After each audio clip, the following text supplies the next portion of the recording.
भगवती उमा के कालिका अवतार की कथा, समाधि और सूरत के समक्ष मेघा का देवी की कृपा से मधुकैटभ के वध का प्रसंग सुनाना। इसके अनंतर छाया पुरुष, स्वर्ग, कश्यप वंश, मनवंतर, मनुवंश, सत्यव्रतादि वंश, पितृकल्प तथा व्यासोत्पत्ति आदि का वर्णन सुनने के पश्चात मुनियों ने सूत जी से कहा, ब्रह्म वेताओं में श्रेष्ठ सूत जी, हमने आपके मुख से भगवान शिव की अनेक इतिहासों का युक्त रमणीय कथा सुनी है, जो उनके नाना अवतारों से संबंध रखती हैं तथा मनुष्यों को भोग और मोक्ष प्रदान करने वाली हैं। अब हम आपसे जगत जननी भगवती उमा का मनोहर चरित्र सुनना चाहते हैं। परब्रह्मा परमात्मा महेश्वर की जो आद्य सनातनी शक्ति हैं, वे उमा नाम से विख्यात हैं। वे ही त्रिलोकी को उत्पन्न करने वाली पराशक्ति हैं। महामते, दक्ष कन्या सती और हिमवान की पुत्री पार्वती, ये उमा के 2 अवतार हमने सुने हैं। सूत जी, अब उनके दूसरे अवतारों का वर्णन कीजिए। लक्ष्मी जननी जगदम्बा उमा के गुणों को सुनने से कौन बुद्धिमान पुरुष विरत हो सकता है? ज्ञानी पुरुष भी कभी उनकी कथा श्रवण के शुभ अवसर को नहीं छोड़ते हैं। सूत जी ने कहा, महात्माओं, तुम लोग धन्य हो, सदा कृतकृत हो, क्योंकि परा अम्बा उमा के महान चरित्र के विषय में पूछ रहे हो। जो इस कथा को सुनते, पूछते और बाँचते हैं, उनके चरण कमल की धूलि को भी ऋषियों ने तीर्थ माना है। जिनका चित्त परम संबित स्वरूपा श्री उमा देवी के चिंतन में लीन है, वे पुरुष धन्य हैं, कृतकृत हैं। उनकी माता और कुल भी धन्य हैं। जो समस्त कारणों से भी कारण रूपी देवेश्वरी उमा की स्तुति नहीं करते, वे माया के गुणों से मोहित तथा भाग्यहीन हैं, इसमें संशय नहीं है। जो करुणा रस की सिंधु स्वरूपा महादेवी का भजन नहीं करते, वे संसार रूपी घोर अंधकूप में पड़ते हैं। जो देवी उमा को छोड़कर दूसरे देवी देवताओं की शरण लेता है, वह मानो गंगा जी को छोड़कर प्यास बुझाने के लिए मरुस्थल के जलाशय के पास जाता है। जिनके स्मरण मात्र से धर्म आदि चारों पुरुषार्थों की अनायास प्राप्ति होती है, उन महादेवी उमा की आराधना कौन श्रेष्ठ पुरुष छोड़ सकता है? पूर्व काल में महामने सूरत ने महर्षि मेघा से यही बात पूछी थी। उस समय मेघा ने जो उत्तर दिया, मैं वही बता रहा हूँ, तुम लोग सुनो। पहले स्वरोचिष मनवंतर में विरत नाम से एक प्रसिद्ध राजा हो गए। उनके पुत्र सूरत हुए, जो महान बल और पराक्रम से संपन्न थे।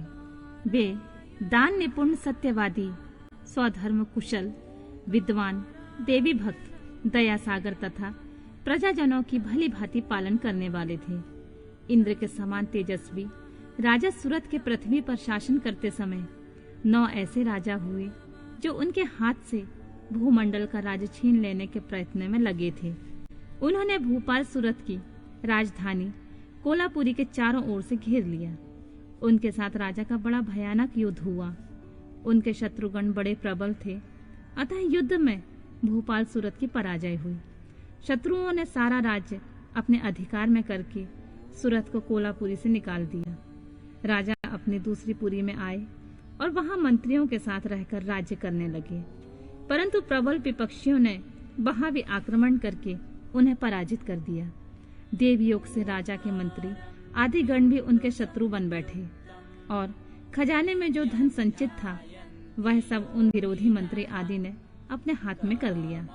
तब राजा सूरत शिकार के बहाने अकेले ही घोड़े पर सवार होकर नगर से बाहर निकले और गहन वन में चले गए। वहां इधर उधर घूमते हुए राजा ने एक श्रेष्ठ मुनि का आश्रम देखा, जो चारों ओर से फूलों के बगीचे लगे होने से बड़ी शोभा पा रहा था। वहां वेद मंत्रों की ध्वनि गूंज रही थी। सब जीव जंतु शांत भाव से रहते थे। मुनि के शिष्यों प्रशिष्यों तथा उनके भी शिष्यों ने उस आश्रम को सब ओर से घेर रखा था। महामते, विप्रवर मेघा के प्रभाव से उस आश्रम में महाबली व्याघ्र आदि अल्प शक्ति वाले गौ आदि पशुओं को पीड़ा नहीं देते थे। वहां जाने पर मुनीश्वर मेघा ने मीठे वचन, भोजन और आसन द्वारा उन परम दयालु विद्वान नरेश का आदर सत्कार किया। एक दिन राजा सूरत बहुत ही चिंतित हो मोह के वशीभूत होकर अनेक प्रकार से विचार कर रहे थे। इतने में ही वहां एक वैश्य आ पहुंचा। राजा ने उससे पूछा, भैया तुम कौन हो? किस लिए यहाँ आए हो? क्या कारण है कि दुखी दिखाई दे रहे हो? मुझे यह बताओ। राजा के मुख से यह मधुर वचन सुनकर वैश्य प्रबल समाधि ने दोनों नेत्रों से आंसू बहाते हुए प्रेम और नम्रता पूर्ण वाणी में इस प्रकार उत्तर दिया। वैश्य बोला, राजन, मैं वैश्य हूँ, मेरा नाम समाधि है। मैं धनी के कुल में उत्पन्न हुआ हूँ, परंतु मेरे पुत्रों और स्त्री आदि ने धन के लोभ में मुझे घर से निकाल दिया है। अतः अपने प्रारब्ध कर्म से मैं दुखी हो वन में चला आया हूँ। करुणा सागर प्रभु, यहाँ आकर मैं पुत्रों, पौत्रों, पत्नी, भाई भतीजे तथा अन्य सुहाद्रों का कुशल समाचार नहीं जान पाता। राजा बोले, जिन दुराचारी ने धन के लोभी पुत्र आदि ने तुम्हें निकाल दिया है, उनके प्रति मूर्ख जीव की भांति तुम प्रेम क्यों करते हो? वैश्य ने कहा, राजन, आपने उत्तम बात कही है। आपकी वाणी सार गर्भित है, तथापि स्नेह पाश से बंधा हुआ मेरा मन अत्यंत मोह को प्राप्त हो रहा है।